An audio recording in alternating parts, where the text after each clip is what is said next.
નમસ્કાર, હું છું પરવીન પઠાણ અને ગુજરાતની વાત પ્રોગ્રામમાં તમારું સ્વાગત કરું છું. આજે આપણે આપણા આ પ્રોગ્રામમાં જાણીશું કે આપણા ગુજરાત રાજ્યમાં દિવસ દરમિયાન કઈ કઈ ઘટનાઓ બની છે અને કેવી રીતે બની છે, કયો છે સોશિયલ મીડિયાનો હોટ ટોપિક મુદ્દો.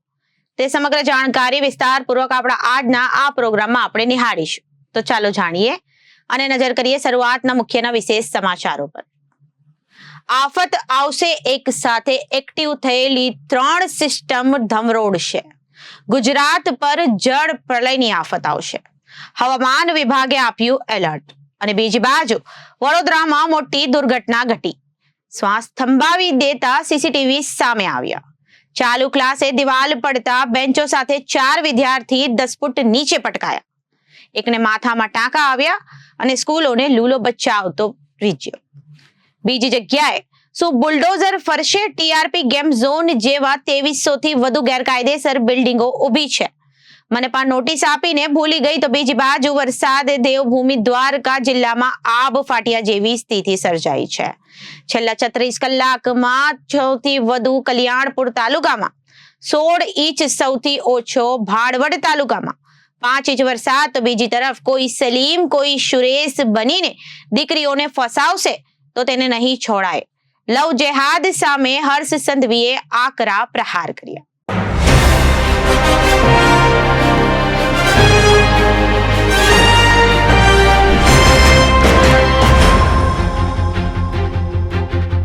હવે જોઈએ સમાચારો વિગતવાર.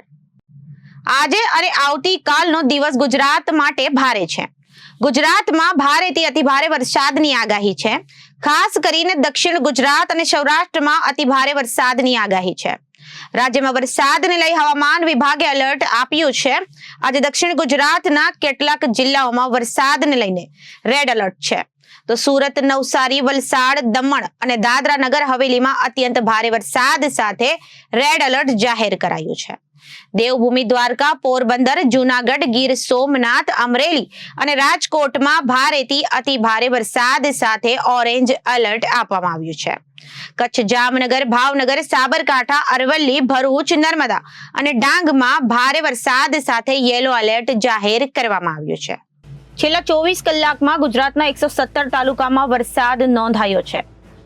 હજી આજે અને આવતીકાલે સૌરાષ્ટ્ર તેમજ દક્ષિણ ગુજરાતમાં ભારેથી અતિ ભારે વરસાદની આગાહી છે. 2 દિવસમાં 24 ઇંચ વરસાદથી પોરબંદર પાણીમાં ગરકાવ થયું છે. લોકોના ઘરોમાં વરસાદી પાણી ઘૂસ્યા છે. તો કલ્યાણપુરમાં 2 દિવસમાં 15 ઇંચ વરસાદ નોંધાયો છે. આ બાજુ દ્વારકામાં એક જ દિવસમાં વરસ્યો 14 ઇંચ વરસાદ નોંધાયો છે. ભારે વરસાદથી ગુજરાતના 9 સ્ટેટ હાઈવે, 174 પંચાયત હસ્તકના હાઈવે અને 26 સ્થાનિક રસ્તાઓ તૂટ્યા છે. તો રિપોર્ટ અનુસાર આ ચોમાસામાં વરસાદથી કુલ 40 લોકોના મોત નીપજ્યા છે. ભારે વરસાદના પગલે શુક્રવારે ગુજરાતભરમાં 45 વ્યક્તિઓનું રેસ્ક્યુ કરવામાં આવ્યું હતું. તો 398 વ્યક્તિઓને સલામત સ્થળેથી સ્થળાંતર કરવામાં આવ્યા છે. હાલ ગુજરાતના 13 ડેમ હાઈ એલર્ટ પર મૂકવામાં આવ્યા છે. ગીર સોમનાથ જિલ્લામાં મોડી સાંજથી ભારેથી અતિ ભારે વરસાદ વરસી રહ્યો છે, જેને કારણે સમગ્ર જળાશયોમાં નવા નીર આવ્યા છે. વિપુલ પ્રમાણમાં પાણીની આવક થતા જમીનમાં પણ પાણીનું સ્તર વધ્યું છે. ગીર સોમનાથ અને જિલ્લાના સૂત્રાપાડા, કોડીનાર, તાલાળા અને વેરાવળ તાલુકાના અતિરેક વરસાદ વરસી રહ્યો છે. પ્રાચી તીર્થ મોહબ્બતપરા ગામ તરફ જતા રસ્તા પર એક વૃક્ષ ધરાશાયી થતા વાહન વ્યવહાર ખોરવાયો હતો. તથા પ્રાચી તીર્થમાં આવેલા જિલ્લા પંચાયતના ગેસ્ટ હાઉસમાં વીજપોલ ધરાશાયી થયા બાદ તો બીજી તરફ ગુજરાતમાં વરસાદનું જોર ઘટવાથી અંબાલાલ પટેલની આગાહી છે કે 20 જુલાઈ સુધી રાજ્યના ઘણા ભાગોમાં વરસાદી ઝાપટા રહેશે, જ્યારે દક્ષિણ ગુજરાતના ભાગોમાં વરસાદ રહેવાની શક્યતા છે. 20 તારીખ સુધી અમદાવાદ, ગાંધીનગરમાં વરસાદી ઝાપટા પડશે.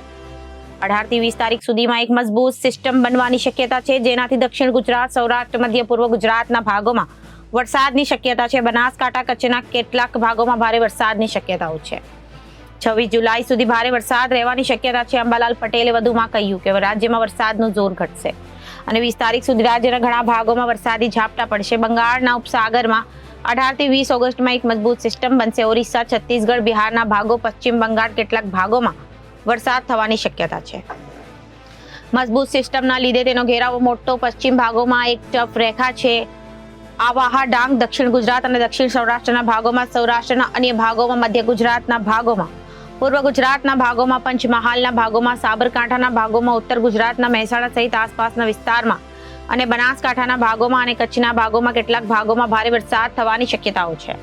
26 જુલાઈ સુધી રહેવાની શક્યતા. જુલાઈના અંત સુધીમાં એક ભારે વહન આવી રહ્યું છે હશે, જેના લીધે પૂર્વ મધ્યપ્રદેશના ભાગોમાં, ઉત્તર પશ્ચિમ મધ્યપ્રદેશના ભાગો, ગુજરાતના ભાગોમાં વરસાદની સ્થિતિ રહેશે.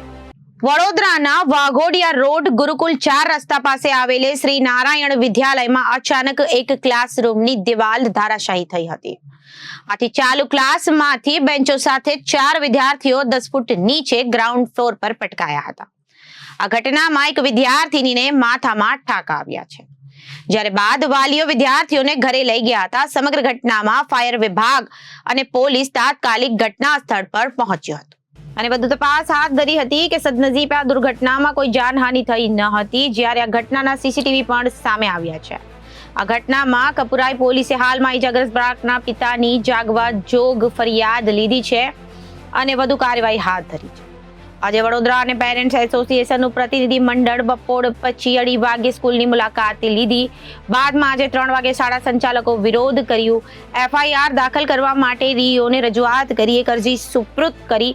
જો આજે સ્કૂલ સંચાલકો દ્વારા કાટમાળ હટાવવાની કામગીરી હાથ ધરવામાં આવી છે, તો સ્કૂલમાં સંચાલકો નિરીક્ષણ કરતા નજરે પડે છે.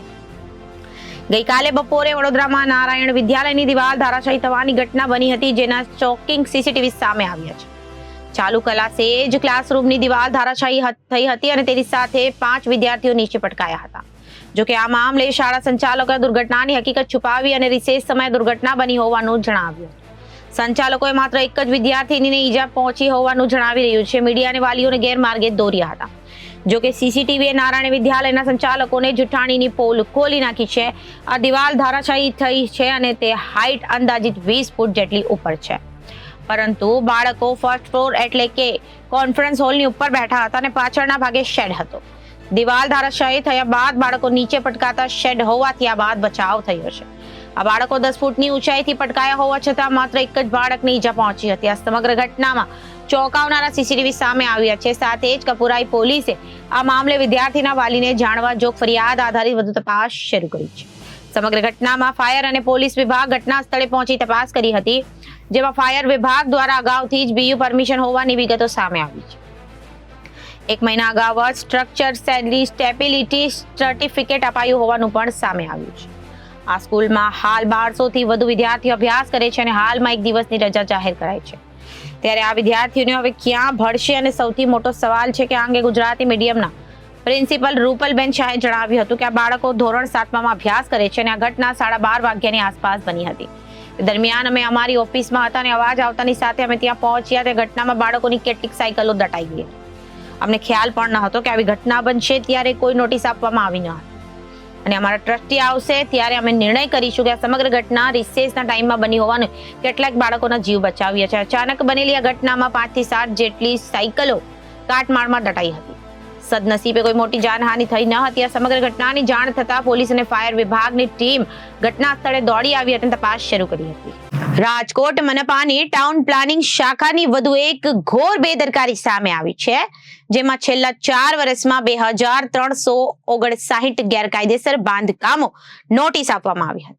આ પૈકી બાંધકામનું ડિમોલિશન કરવાની એટલે કે પણ 228 બાંધકામોને અપાઈ હતી. જોકે આ પૈકી માત્ર 11 મિલકતોનું જ ડિમોલિશન કરવામાં આવ્યું હતું. જનરલ બોર્ડમાં કોંગ્રેસના કોર્પોરેટર કોમલબેન ભારાઈયાએ પૂછેલા પ્રશ્નની ચર્ચા નહીં થતા તેનો લેખિત જવાબ આપવામાં આવ્યો હતો, જેમાં મનપાની ટીપી શાખાનું ભોપાળું સામે આવ્યું છે. ત્યારે બાકી રહેલા બાંધકામોમાં વહીવટ થયાની ચર્ચા લોકોમાં ઉઠી છે. પ્રાપ્ત વિગત મુજબ 2 દિવસ પૂર્વ જનરલ બોર્ડમાં કોંગ્રેસના સભ્ય કોમલબેન ભારાઈએ છેલ્લા 4 વર્ષોમાં એટલે કે તારીખ 1/4/20 થી તારીખ 31/4/24 સમયમાં વોર્ડ નંબર 1 થી 18 માં અપાયેલી નોટિસની વિગત પૂછી હતી. જોકે બોર્ડમાં તેની ચર્ચા થઈ શકી ન હતી, જેને લઈને લેખિતમાં જવાબ આપવામાં આવ્યો હતો. તેમાં તંત્રએ સત્તાવાર રીતે જણાવ્યું કે સમય દરમિયાન કલમ 260-1 હેઠળ 2131 અને 260-2 હેઠળ 228 નોટિસ આપવામાં આવી હતી. ડિમોલિશનની 260-2 ની નોટિસ બાદ 11 ડિમોલિશન કરવામાં આવ્યા છે. ટીપી શાખાએ આપેલી નોટિસ ઝોન વાઇઝ અને વોર્ડ વાઇઝ વિગતો પણ કોર્પોરેટરને આપવામાં આવી છે, જેમાં વેસ્ટ ઝોનમાં 1287 અને સેન્ટ્રલ ઝોનમાં 844/260/1 ની તથા અનુક્રમે 74 અને 148/260/2 ની નોટિસ આપ્યાનો ઉલ્લેખ કરવામાં આવ્યો છે. ઈસ્ટ ઝોનમાં પણ આ વર્ષોમાં નોટિસ અપાયાનો ઉલ્લેખ છે, પરંતુ તેનો સરવાળો ઝોન વાઇડ ટોટલમાં ઉમેરવામાં આવ્યો ન હોય તેવું આંકડા પરથી લાગી રહ્યું છે. હાલ તંત્રએ 260/1 મુજબની 2131 અને 260/2 ની 228 નોટિસ આપ્યાનું જણાવ્યું છે. જ્યાં અગ્નિકાંડ થયો ત્યાં ટીઆરપી ગેમ ઝોનને પણ 260/1 અને 260/2 ની નોટિસ આપવામાં આવી હતી. તેમાં સહી કરનારા અધિકારીઓ હાલ જેલ ભેગા થયા છે. શંકાસ્પદ બાંધકામોને નોટિસ આપવામાં આવે છે અને આસામીનો જવાબ લેવામાં આવે છે અને કિસ્સાઓમાં જવાબ યોગ્ય છે છતાં પણ ગેરકાયદે બાંધકામ સાબિત થાય તો 260/2 ની અંતિમ નોટિસ અપાય છે. છતાં ડિમોલિશન ન થાય તો અધિકારીઓની જવાબદારી હોય છે તેવું બનાવની તપાસમાં સાબિત થયું છે. છતાં અનેક કેસોમાં 260/1 નોટિસનો દુરુપયોગ અને ઉઘરાણા માટે ઉપયોગ થતાની હોવાની ફરિયાદો આવતી રહી છે. આથી જૂની તમામ નોટિસો શંકામાં આવી ગઈ છે. West zone 1 40 feet cement road Adarsh avenue સામે મવડી 2 રાજકોટ 3 સૌરાષ્ટ્ર કલા કેન્દ્ર શેરી number 3 central zone 1 palace road city centre building Memon Jamatkhana trust Hathikhana Dharmendra road Panchnath શેરી corner east zone Sukhsagar hall પાસે Bhagwatipura main road Sukhsagar hall પાસે ભગવતીપુરા મેઇન રોડ વંદે માતરમ પાર્કના કોર્નર પર Bhagwatipura main road Ayodhya main road Bhagwatipura main રોડથી અંદર. ઉલ્લેખનીય છે કે શહેરમાં થતા ગેરકાયદેસર બાંધકામ રોકવા પ્લાન કમ્પ્લીશન બાદના વધારાના બાંધકામ રોકવાથી માંડીને તોડવાની સત્તા ધરાવતી ટીપી શાખા ટીઆરપી અગ્નિકાંડ ઘટના બાદ ભ્રષ્ટાચારના આક્ષેપોથી ઘેરાઈ ગઈ છે. સરકાર પણ ઉચ્ચ કક્ષાએથી તપાસ કરી રહી છે. નવનિયુક્ત કમિશનર ટીપી શાખાના તમામ સ્ટાફની બદલી કરી નાખી. હવે અધિકારીઓની નિમણૂક કરી દીધી છે. છતાં હજુ નવા જવાબદારોએ કડક નિયમ મુજબની ઝડપની કાર્યવાહી પણ શરૂ કરી નથી.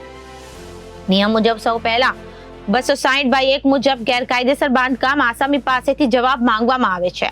સદંતર ખોટું બાંધકામ થવા છતાં તોડવામાં ન આવે તો 260/2 મુજબ આવા બાંધકામ દૂર કરવા અંતિમ નોટિસ અપાઈ છે. બાદ પણ આવું બાંધકામ દૂર ન થાય તો બુલડોઝર ફેરવીને દૂર કરવાની સત્તા ટીપી શાખા પાસે આવે છે. આવા બાંધકામ રોકવા હટાવવા બિલ્ડિંગ પ્લાન મંજૂર કરવા રેગ્યુલરાઇઝ કરવાની પ્રક્રિયા સાથે સાથે ચાલતી હોય છે. ઉપરાંત ઇમ્પેક્ટ ફીમાં આવતા બાંધકામો પણ તોડવામાં આવતા. આ સિવાયના બાંધકામો તબક્કાવાર તોડવામાં આવશે. કૃષ્ણની નગરી દ્વારકા નગરી પાણીમાં ચૂકલી ડૂબી. 2 કલાકમાં 11 ઇંચ વરસાદથી ભયાવહ દ્રશ્યો સર્જાયા. દેવભૂમિ દ્વારકા જિલ્લામાં છેલ્લા 36 કલાકમાં કલ્યાણપુર તાલુકામાં સૌથી વધુ 16 ઇંચ તેમજ જ્યારે ભાણવડ તાલુકામાં 5 ઇંચ જેટલો વરસાદ નોંધાયો છે. ભારે વરસાદને પગલે જનજીવન પ્રભાવિત થતા જિલ્લા વહીવટી તંત્ર દ્વારા રેસ્ક્યુ સહિતની કામગીરીઓ હાથ ધરવામાં આવી હતી. છેલ્લા 36 કલાકમાં દેવભૂમિ દ્વારકા જિલ્લાના કલ્યાણપુર તાલુકામાં 412 મિલીમીટર, દ્વારકા તાલુકામાં 344 મિલીમીટર, ખંભાળિયા તાલુકામાં 165 મિલીમીટર તથા ભાણવડ તાલુકામાં 127 મિલીમીટર જેટલો વરસાદ નોંધાયો છે. જિલ્લા કલેક્ટર શ્રી જી.ટી. પાંડ્યાએ વરસાદની વિગતો આપતા જણાવ્યું હતું કે દેવભૂમિ દ્વારકા જિલ્લામાં છેલ્લા 36 કલાકમાં ભારેથી અતિભારે વરસાદની આગાહીના પગલે જિલ્લા વહીવટ તંત્ર દ્વારા સતર્ક રહેતા નીચાણવાળા વિસ્તારોમાં નાગરિકોને તાકેદારી રાખવા અને રેસ્ક્યુ સહિતની કામગીરી કરવામાં આવી હતી. દેવભૂમિ દ્વારકા જિલ્લાના ડેમની સ્થિતિ જોઈએ તો જિલ્લાના કુલ 4 ડેમ સિંધણી સિંચાઈ યોજના, કંડોરણા સિંચાઈ યોજના, મહાદેવિયા સિંચાઈ યોજના, સિંહણ નાની સિંચાઈ યોજના 100% ભરાઈ ગયા છે. જ્યારે વર્તુ 1 સિંચાઈ યોજના, કબરકા સિંચાઈ યોજના, સોનમતી સિંચાઈ યોજના તેમજ શેડા ભાડત સિંચાઈ યોજના 80% જેટલી નવા નીરની આવક થઈ છે. રાજ્ય સરકારના દિશા દર્શનમાં દેવભૂમિ દ્વારકા જિલ્લા કલેક્ટર જી.ટી. શ્રી પંડ્યાના માર્ગદર્શનમાં જિલ્લા વહીવટી તંત્ર દ્વારા સતર્કતા અને કામગીરી હાથ ધરવામાં આવી છે. જિલ્લા કલેક્ટર શ્રીના માર્ગદર્શનમાં શહેર તથા ગ્રામ્ય વિસ્તારોમાં તથા નીચાણવાળા વિસ્તારોમાં સાવચેતીના પગલાં લેવા સૂચના આપવામાં આવી. તેમજ જિલ્લામાં એનડીઆરએફની ટીમ દ્વારા કલ્યાણપુર તાલુકાના ભાટિયા ગામે પાણીના પ્રવાહમાં ફસાયેલા 2 વ્યક્તિઓનું રેસ્ક્યુ કરવામાં આવ્યું. દેવભૂમિ દ્વારકા જિલ્લામાં માર્ગ મકાન વિભાગ રાજ્ય હસ્તકના 3 તથા માર્ગ અને મકાન વિભાગના પંચાયતના હસ્તકના 7 જેટલા રસ્તાઓ પાણીના પ્રવાહના કારણે હાલ બંધ કરવામાં આવ્યા છે.